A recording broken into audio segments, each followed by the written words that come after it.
more questions. You have 2 minutes to answer each question. Question 1.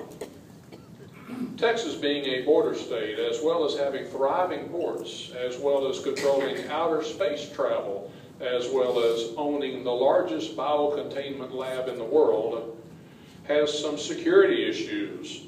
What are your plans to improve and maintain the security of the sovereign state of Texas and the United States? Well, first of all, I'm a retired veteran.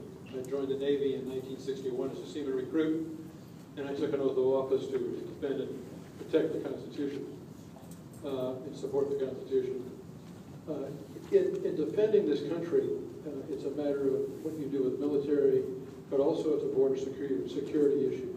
What I would do with the border security is this. I would enable and empower all of the law enforcement community to enforce all of our laws. The reason for that is there's a recent bill that just passed the Congress. It was signed into law, and how the Republicans allowed it to go through is beyond me.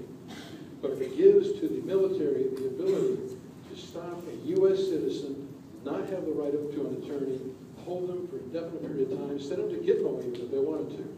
And the bottom line is that I mean, you can do that for a person who's not a citizen, but for a person who's a citizen, we have certain rights. And those should be protected. And I don't want the military on the border for that reason.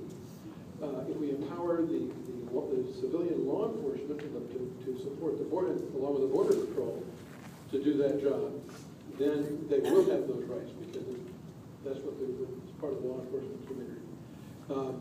I would not have a wall along the border. I would use drones to get real-time information as to where people are coming across, and I would use the law enforcement community to interdict them. Other thing I would do is I would try to cut off I would favor an amendment that would stop the issue of the anchor rating. If a person is here legally and they have a child, that person should be a citizen. The person is not here legally, then they should not have that right. Now, if that's in the Constitution, they do have that right currently, but I would want to have that changed. Question 2. Oil, black gold, Texas tea. Even Jed Clampett understood the power of oil and natural gas in today's society. Texas sits on some of the largest oil and gas reserves in the world. Our Gulf is dotted with thousands of oil rigs. Our refineries distill millions of gallons of gasoline and fuel. As Congressman from the 14th District of Texas, what energy policy will you support? Well, first of all, I worked on the Energy and Commerce Committee for a member of Congress when I was there. That's the committee I would like to be on if I get elected. But what is important to remember is this is more than just what we pay at the pump. An energy policy that makes sense is really a national security policy, an economic security policy. I would do everything in my power to work tirelessly to allow the drilling in the Gulf of the Obama administration's dragging of their feet and allowing the drilling, not allowing drilling in the Gulf has taken jobs from us. I would do everything I could to get the XL pipeline built. That was about 20,000 jobs they estimate for building it, and another 100,000 jobs once it got built. We need to have an energy policy that includes allowing drilling in the Gulf, allowing the transportation of resources to the refineries, especially in the Gulf Coast where we live, and also to have the development resources. The other thing is that, I'm not opposed to green jobs, but green jobs should be based on whether they are economically viable. I believe in the free market economy. If wind energy or solar energy or whatever, or nuclear, is viable and can pay for itself, pay for its way, then I'm all for it. But we've seen in Britain, we've seen over in Europe, numerous examples of where they subsidize green energy, and what happens? It ends up paying, the people end up paying more in the form of taxes, in the form of subsidies. If it's viable in the free market economy, then we should go for it. I'm a Goldwater, Reagan Republican. What did Reagan stand for? The free market economy. What did Goldwater espouse? The same thing. When Reagan was in power, he said he was behind the free market economy, and before you ring that bell, the economy went up. Question 3. The current president and the past Congress shoved a health care policy down our throats that is wasteful and unconstitutional. If elected, what specific steps will you take to not just undo this catastrophe, but to provide the world's best health care policy? Well, first of all, I think every candidate in the race wants to get rid of the Obamacare.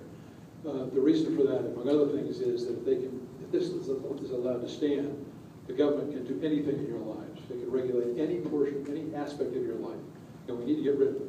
So yes, I would support the repeal of it. If we don't win the Senate and the House, keep the House and win the Senate, and for some reason we don't win the presidency, we're going to have a problem because we won't be able to get enough votes to overcome a veto by Mr. Obama. So the second thing we have to do then would be to deal with the funding of it. All funding measures start in the House. The House is controlled by the Republican majority. If that continues, what we can do is defund it, not fund the Obamacare and its mandates, and that would tend to get rid of it. Of course, we're still fighting it with Mr. Abbott in the courts. What was the first part of that question? The last part. Had to do with, what were you about, healthcare? Again, I think the free market economy is the answer. You know, one of the problems we have in this country, unfortunately, is greed. If we get rid of the greed and we start providing services at a reasonable price for a reasonable service, and you use the free market economy, it's going to work out. That's been proven time after time after time. I think that everyone, you know, I'm against the idea of congressmen getting some special treatment. I think that they ought to be have the same treatment as every other person who has health care. So I'm against that. But yeah, I don't have a specific answer other than to say that the free market economy is I think is the answer to it. Question 4. Economics deals with unlimited demand and limited supply. Our country's current handling of our government's budget does not reflect the understanding of a limited supply. CD14 has its share of special projects, also known as earmarks or pork. How will you balance the needs of your constituents against the need for a balanced budget? Well, first of all, I'm for a balanced budget amendment that does not increase taxes, but does it through reduction of spending. But let me tell you how I would handle a bill that comes before me in a committee. Again, your power is based on what committee you're on. But what I would be asking you first off is, does the Congress have the constitutional authority to actually do something in this area? Education, perfect example, among others. So that's the first question. Do we have the constitutional authority to act? If we do, then the question is, what's the benefit versus what's the cost? Not just the cost of administering it, but the cost to the economy. And then you have to make a decision. Is the benefit worth it or not? Now, as it relates to balancing the budget, you know, we see more and more that the Congress is getting into deeper and deeper debt because they're spending things, the money we don't have.